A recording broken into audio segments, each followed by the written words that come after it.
ღვინის ექსპორტი გაიზარდა და გასული წლის მაჩვენებელს 40%-ით გადაასწროს, თუმცა თანხობრივად ექსპორტმა 104 მილიონი დოლარი შეადგინა და ზრდა მხოლოდ 17%-ია.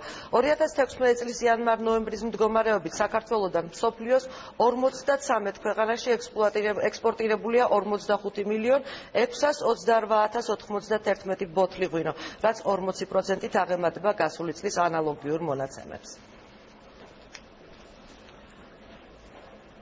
და როგორია ღვინის ექსპორტის ტენდენციები ეროვნული ვალუტის გაუფასურების ფონზე? ამ თემასთან დაკავშირებით ეკონომეტრის სტუმარია ღვინის სააგენტოს ხელმძღვანელი გიორგი სამანიშვილი. მოგესალმებით, ბატონო გიორგი. მოგესალმებით. ბატონო გიორგი, პირველ რიგში ქართული ექსპორტი უკვე მეორე წელია კლების ტენდენციას აჩვენებს, თუმცა ბოლო 2 თვეში ღვინის ექსპორტი მნიშვნელოვნად გაიზარდა. რომ ახსნათ, რისი ბრალია ეს ტენდენცია და რამდენად შეიძლება ამას უკვე ამ ზრდას ტენდენცია ვუწოდოთ? ზოგადად ტენდენცია ის, რომ ქართული ღვინის ექსპორტი იზრდება ფაქტია და წელს გვაქვს ფაქტობრივად ზრდა ყველა საექსპორტო მიმართულებით. ალბათ თქვენ ციფრებით ახსენეთ, 40% არის ზრდა რაოდენობრივად და 17% ზრდა თანხობრივად, რაც ძალიან მისასალმებელი ციფრები არის. 100 მილიონ დოლარს გადააჭარბა შემოსულმა თანხამ, 104 მილიონი დოლარი არის, რაც იმაზე მეტიც არის, რასაც პროგნოზირებდით იგივე წლის დასაწყისში. ბატონო გიორგი, რომ დავაკონკრეტოთ მსმენელის და მაყურებლისათვისაც, წლევანდელი წელი 1,5 მილიონი ბოთლის ექსპორტით დაიწყო. ჩვენ ესეთი ინფორმაცია გვაქვს და შემდეგ ეს მაჩვენებელი გაორმაგდა.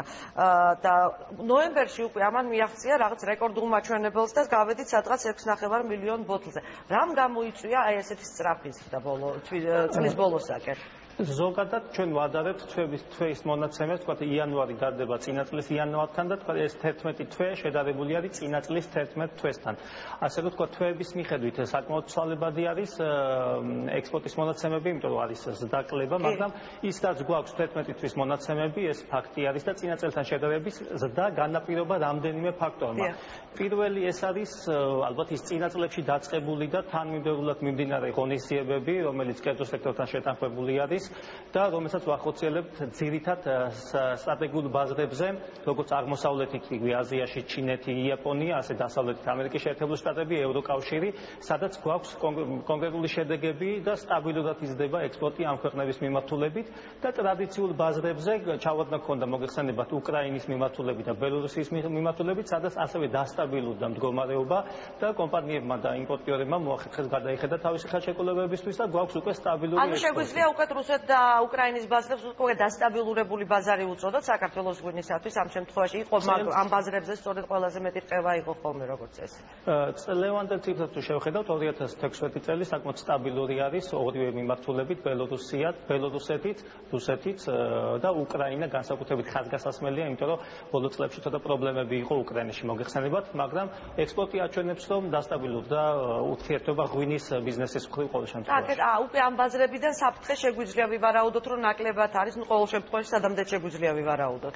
ზოგადად მოგეხსენებათ ჩვენი ტრადიციული ბაზრები, ანუ ის ბაზრები, სადაც ქართული ღვინოს უფრო კარგად იცნობენ და ადვილად იყიდება ქართული ღვინო ამ ბაზრებზე, არ არის სტაბილური ბაზრები, ამიტომ ახლა არასტაბილური ბაზრის პროგნოზირება ცოტა რთულია. სწორედ ამიტომ არის არჩეული ის დივერსიფიკაციის პოლიტიკა, რომელსაც უკვე რამდენიმე წელია ვახორციელებს ხელისუფლებაც და კერძო სექტორი, საქმე ალბათ სხვაობა არ არის. ამ შემთხვევაში დავრჩებით ისევ იმ ბაზრები, რამდენად სტაბილურად შეინარჩუნებს რუსეთ-უკრაინა ამ სტაბილურობას, ამის იმედად ვართ დარჩენილი. ჩვენი მიზანია რომ იქ სადაც იყიდება ღვინო გაიყიდეს რაც შეიძლება მეტი რაოდენობით და ამის გარდა ახალი ბაზრები ავითვისოთ და სწორედ ეს ახალი ბაზრები არის იქ სადაც გვაქვს შედეგები, რასაც ვამბობდი, ჩინეთი, ევროკავშირის ქვეყნები და ამერიკის შეერთებული შტატები ჩვენი სტრატეგიულად მნიშვნელოვანი მიმართულებები. ბატონო გიორგი, ფაქტორებს შორის რომელმაც ღვინის ექსპორტის ზრდა გამოიწვია, თქვენ არ შეეხებთ თქვათ ლარის კურსს, თუმცა ეს კითხვა აუცილებლად დასასმელია, როგორც წესი ვალუტის გაუფასურება ხელს უწყობს ხოლმე ექსპორტის ზრდას. ამ შემთხვევაში ბოლო თვეებში რამდენად შეუწყო ლარის გაუფასურება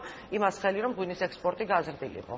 იცით, ლარის იმას კურსს დოლართან მიმართებაში და ექსპორტს ამ შემთხვევაში მე არ დავაკავშირებდი, იმიტომ რომ თქვათ იგივე ყურძენი შესყიდული იქნა თვეების წინ, როდესაც რაღაც მოცემული ფასი იყო, დანარჩენი დამხმარე მასალების ფასი დაფიქსირებულია დოლარში, როგორც წესი, კერძო სექტორში, ასე რომ გადაზიდვებზე აქ ალბათ ნაკლები გავლენა იქნებოდა ლარის კურსის.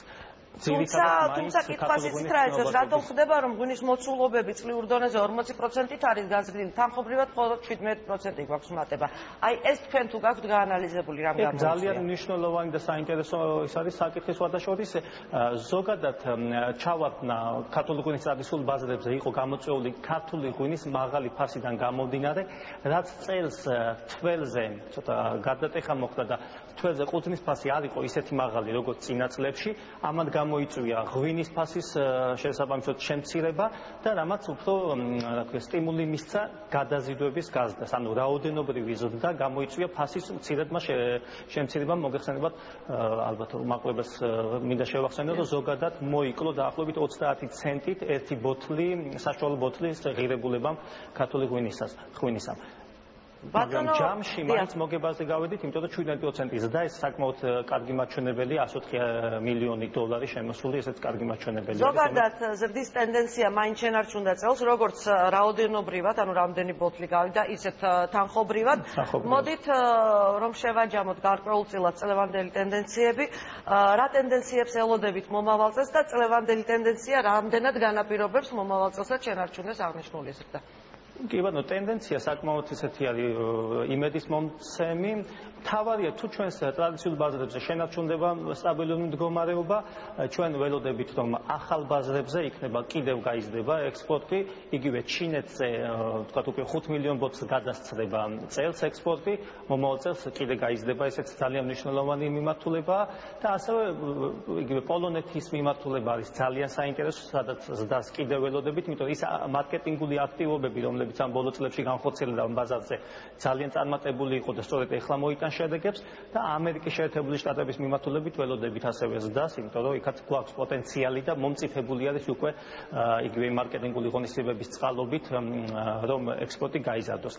დაემატება ასევე იაპონიის მიმართულება, სადაც ასევე კარგი პერსპექტივები გვაქვს და მომავალი წელიც იმედი გვაქვს, რომ ისეთივე წარმატებული იქნება, როგორც ეს წელი. ყოველ შემთხვევაში ზრდის ტენდენცია შენარჩუნდება, ყოველ შემთხვევაში სტაბილურობა მაინც შენარჩუნდება საბოლოო ჯამში ამ დივერსიფიკაციის ხარჯზე, რომ მივაწოდოთ მაყურებელს ინფორმაცია. კი ბატონო, დივერსიფიკაციის იმაზე ხარჯზე თუ ერთ ბაზარზე მოიკლებს ექსპორტი, მეორე ბაზარი ამას დააბალანსირებს და ზოგადად ექსპორტი მაინც სტაბილური დარჩება. დიდი მადლობა წარმატებებს გისურვებთ. პირდაპირ ეთერში გვერდებოდა გიორგი სამადაშვილი, ღვინის ეროვნული სააგენტოს ხელმძღვანელი.